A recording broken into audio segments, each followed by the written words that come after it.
পরিষদের সিনিয়র যুগ্ম সাধারণ সম্পাদক হাসান আল মামুন।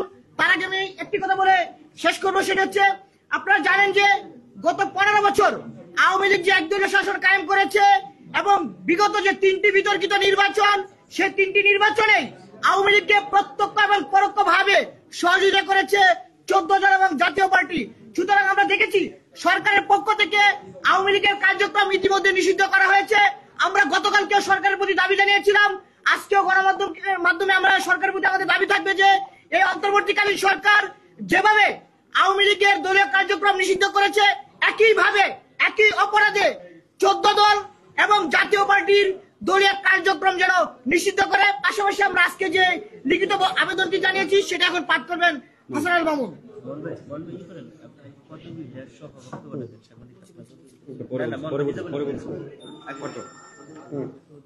প্রিয় সাংবাদিক বৃন্দ, আপনারা জানেন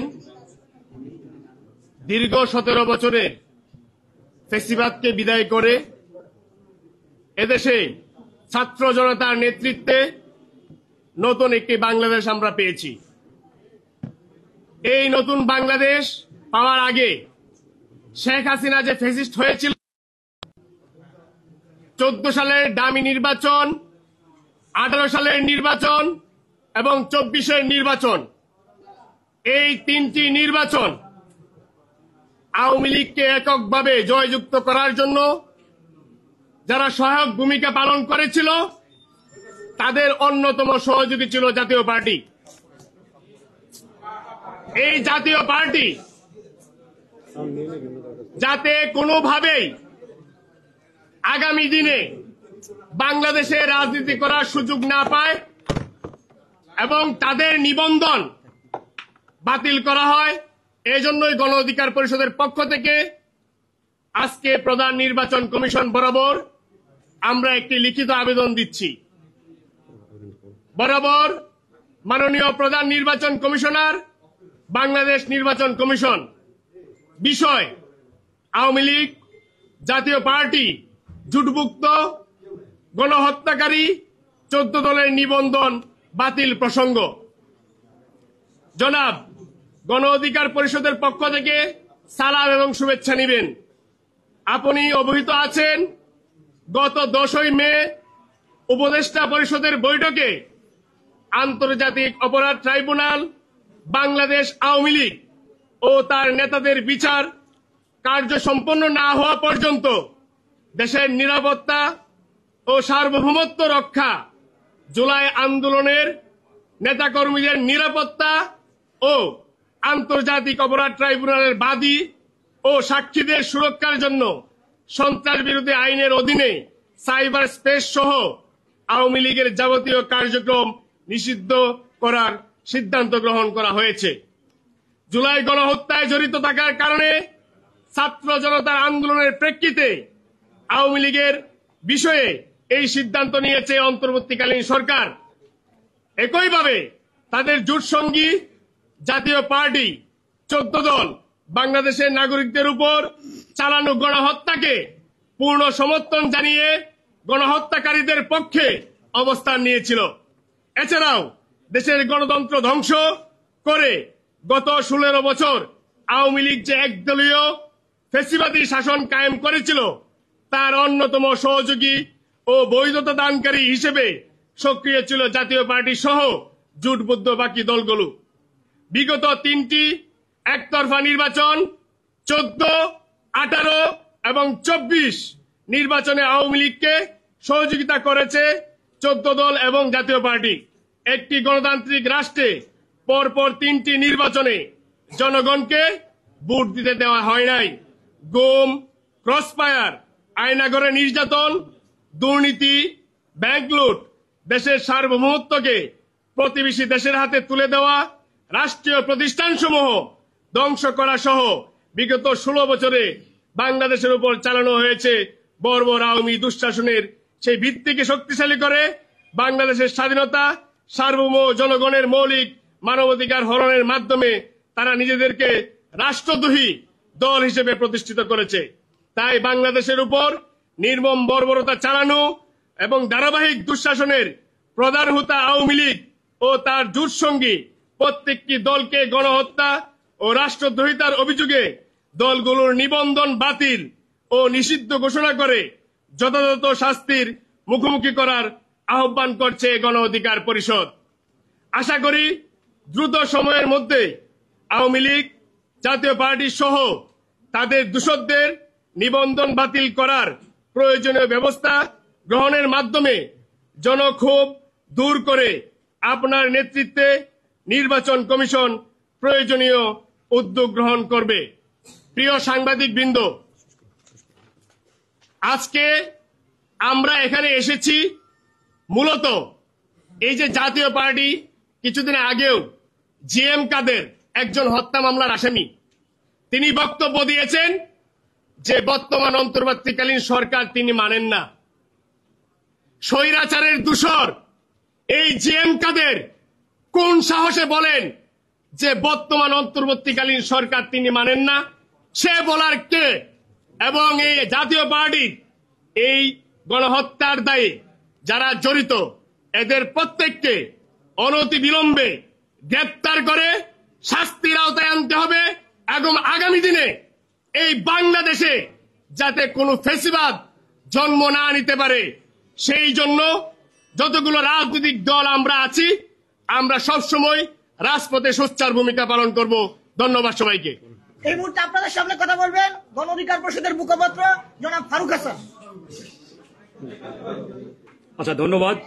ইতিমধ্যে আমাদের আজকের যে লিখিত বক্তব্য সেটি গণ অধিকার পরিষদের সিনিয়র যুগ্ম সাধারণ সম্পাদক হাসান আল মামুন পাঠ করেছেন। আসলে দেখুন, একটা বিষয় পরিষ্কার, গত 5ই আগস্ট আমরা আওয়ামী লীগ এবং আওয়ামী লীগের দোসরদের বাংলাদেশে ছাত্র জনতার গণ আন্দোলনের মাধ্যমে নিষিদ্ধ ঘোষণা করেছি। কিন্তু এই অন্তর্বর্তীকালীন সরকার ক্ষমতার চেয়ারে বসে 9 মাস পার করলেও আওয়ামী লীগের বিষয়ে চূড়ান্ত সিদ্ধান্ত নিতে পারে নাই, নাকি তারা ইচ্ছা করেই নেয় নাই, এটি কিন্তু জনমনে একটি বড় ধরনের সংশয় এবং সন্দেহের তৈরি করেছিল। সেই জায়গা থেকে আমরা আবারও এই সরকারকে আলটিমেটাম দিয়ে রাজপথে নামি এবং রাজপথ অবরোধ করি। টানা 2 দিনের গণ আন্দোলনের ফলে সরকার অবশেষে আওয়ামী লীগের কার্যক্রম বিচার শেষ হওয়ার আগ পর্যন্ত নিষেধাজ্ঞা জারি করে। যদিও এদেশের গণমানুষের দাবি ছিল আওয়ামী লীগকে নির্বাহী আদেশে নিষিদ্ধ করা, কিন্তু সরকার আওয়ামী লীগের কার্যক্রমের উপরে একটি অস্থায়ী নিষেধাজ্ঞা দিয়েছে। তারপরেও আমরা প্রাথমিকভাবে এটিকে বিজয় হিসাবে উল্লেখ করে আমরা সরকারকে ধন্যবাদ জানিয়েছি। কিন্তু আমাদের প্রশ্ন যে আওয়ামী লীগ বিগত জুলাই আগস্টে এদেশের মানুষের উপরে গণহত্যা চালিয়েছে, এদেশের ছাত্রদের বুকে গুলি চালিয়ে অসংখ্য ছাত্র জনতাকে হত্যা করেছে, যে অপরাধে আওয়ামী লীগকে আজকে আমরা অপরাধী বলছি, গণহত্যাকারী বলছি, ফ্যাসিস্ট বলছি, সেই একই অপরাধে আওয়ামী লীগের অন্যতম সহযোগী দোসর জাতীয় পার্টি এবং 14 দল তারাও দোষী। আওয়ামী লীগের কার্যক্রম নিষিদ্ধ হলে এই অন্তর্বর্তীকালীন সরকার জাতীয় পার্টি এবং 14 দলের কার্যক্রম কেন নিষিদ্ধ ঘোষণা করলেন না? এর আগে আমরা যখন এই সরকারের কাছে আবেদন জানালাম আওয়ামী লীগকে নিষিদ্ধ করতে হবে, তখন সরকার এবং সরকারি দল অর্থাৎ জাতীয় নাগরিক পার্টি তারা বারবার বলার চেষ্টা করলো একটি বিশেষ দল নাকি আওয়ামী লীগ নিষিদ্ধ চায় না। সেই বিশেষ দল কোনটি? বিএনপি। বিএনপি নাকি আওয়ামী লীগ নিষিদ্ধ হোক এটা চাই না। এরপরে আমরা বিএনপির সাথে বৈঠক করলাম, বিএনপিকে বললাম আওয়ামী লীগের প্রশ্নে আপনাদের অবস্থান কি? আওয়ামী লীগের প্রশ্নে বিএনপি জানালেন সরকার যদি নির্বাহী আদেশে আওয়ামী লীগকে নিষিদ্ধ ঘোষণা করে এখানে বিএনপির কোনো আপত্তি থাকবে না, কিংবা বিএনপির কোনো এখানে নেগেটিভিটি বা নেতিবাচক কোনো এখানে অবস্থান নেই। এরপরে সরকারকে আমরা আবার জিজ্ঞেস করলে সরকার ওই একই সুরে তাদের পূর্বের বক্তব্য তারা জারি রাখলো। আপনারা অবগত, গত পরশুদিন যখন আওয়ামী লীগ নিষিদ্ধের ঘোষণা এই সরকারের কাছ থেকে আমরা জানতে পারলাম, তখন বিএনপির পক্ষ থেকে কিন্তু এই সরকারকে ধন্যবাদ জানানো হয়েছে এবং এই সিদ্ধান্তকে তারা স্বাগত জানিয়েছে।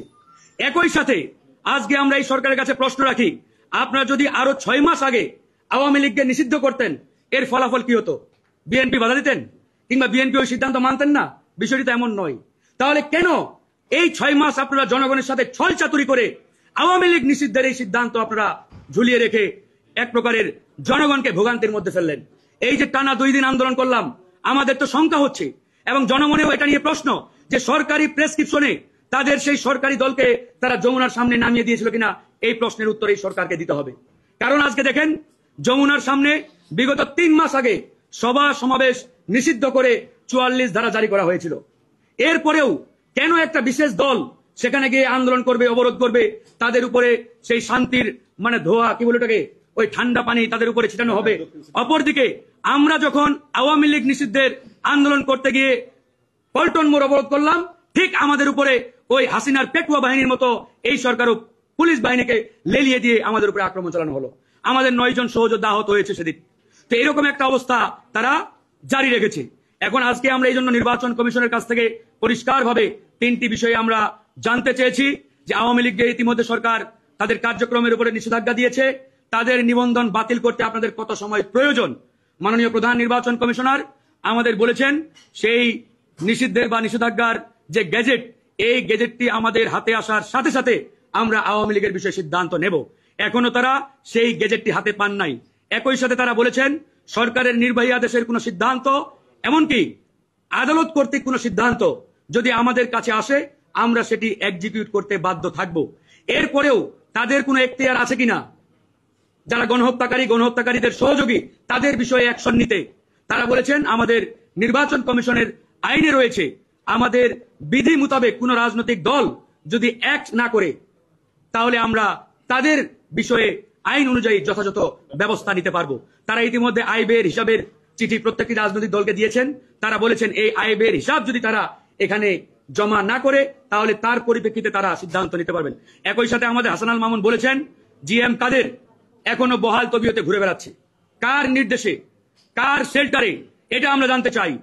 ওবায়দুল কাদের 3.5 মাস বাংলাদেশের ভিতরে ছিলেন, কিন্তু এই অন্তর্বর্তীকালীন সরকার এবং এই সরকারের পুলিশ বাহিনী তাকে গ্রেপ্তার করতে পারেন নাই। এটা একটা টোটালি রং কথা। বরঞ্চ সরকারের সহায়তায় তিনি বাংলাদেশের ভিতরে আরামায় এসেছিলেন, তাকে গ্রেপ্তার করে নাই। একই সাথে কিছুদিন আগে দেখেছেন আমাদের ওই আব্দুল হামিদ সাহেব সরকারি সহযোগিতায় দেশ ছেড়ে পালিয়ে গেছেন বা তাকে বিদেশে যেতে সহায়তা করা হয়েছে। তো আমরা জিএম কাদের সহ 14 দলের প্রত্যেকটি নেতাকে গ্রেপ্তারের আহ্বান জানাই।